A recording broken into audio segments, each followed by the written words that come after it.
Wait, you mean to tell me Americans don't want to pick lettuce for $2 an hour? No. Now the farmers are crying because they can't find any workers. Ain't that something?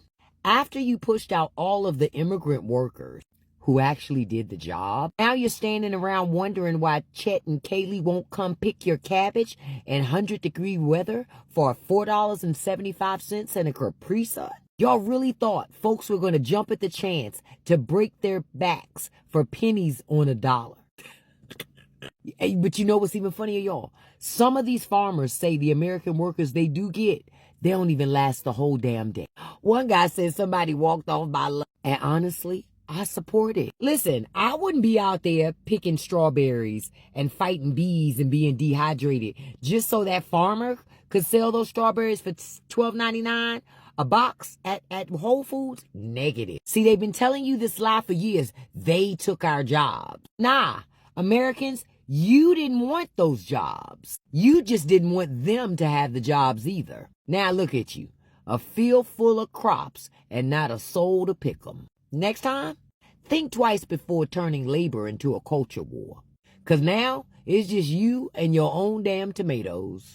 You know, I'm seeing all these videos right now where all these farmers are crying about not getting no help right now.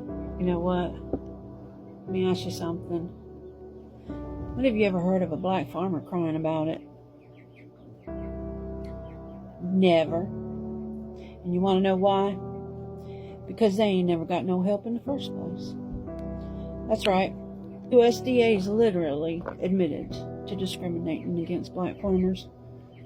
And literally black farmers had to sue, thousands of them, to get what white farmers are handed for free. And fast forward to today, all these farmers crying that they can't get no help. You see, black farmers, they've been struggling. Y'all just now feeling what they've been feeling for over 100 years. Black farmers, they used to own over 19 million acres of land. But guess what? Systematic racism, denied loans, shady politicians, and legal loopholes wiped them all out. Yeah.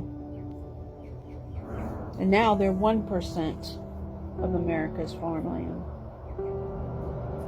When the government finally tried to pass relief for the black folk back in 2021, white farmers sued to block it, claimed it was reverse discrimination.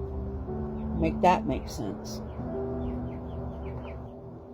So, you know, next time you see folks complaining about farm aid, why don't you ask them, where's the help for the black farmers? Ask them why their struggle is just now important when others have been suffering for centuries. Immigrants in this country work harder than Americans in this country. You don't like what I have to say? But the fact is, immigrants are coming to this country doing the jobs that Americans refuse to do because they feel like as if they're too good for it. But meanwhile, immigrants, whether they're legal or not illegal, are being called criminals because they just want what you have. They want the American dream.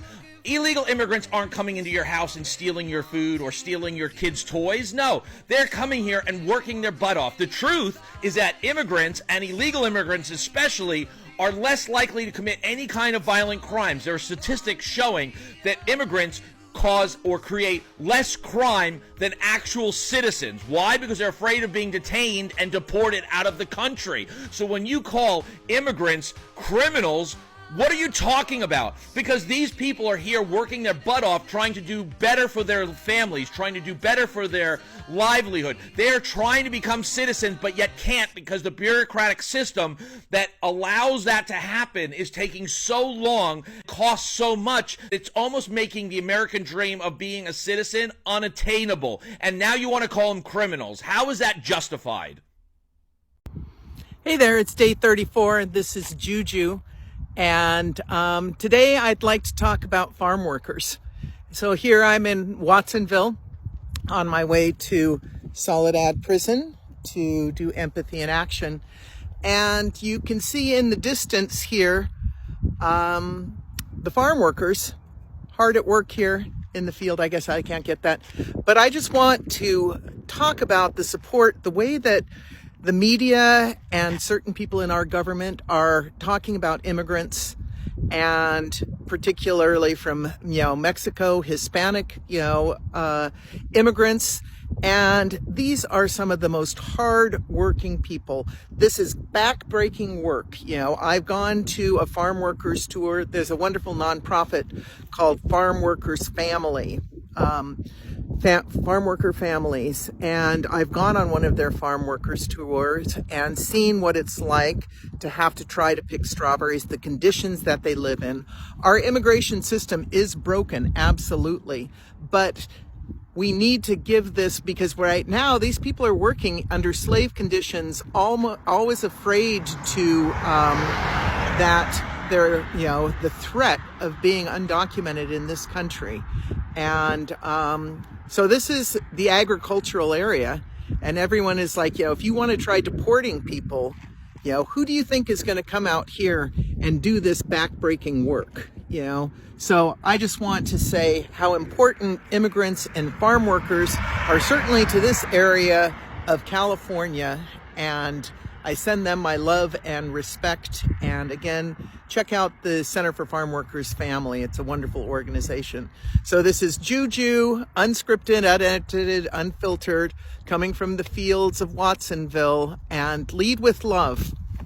So I'm a black farmer, and a lot of people are wondering, why are black farmers not panicking like a lot of white farmers? Well, let me explain to you the reasons why. It's because white farmers have been handed everything to them, a lot of them. Not saying all of them, but a good bit of them. And by that I mean this, MLK even pointed out, he says, farmers in the West and the Midwest who were white, they were given land, they were given money, they were given training, they were given a lot.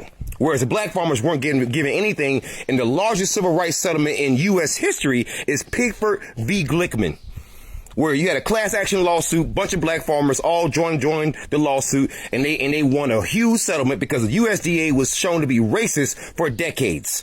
So because black farmers haven't been given anything, we've been learning to do without, unlike your white farmers. So when things are taken away from you, all your subsidies, all your tax breaks, guess what? You panic. Whereas we've always been going through this shit. So there's problems in privilege.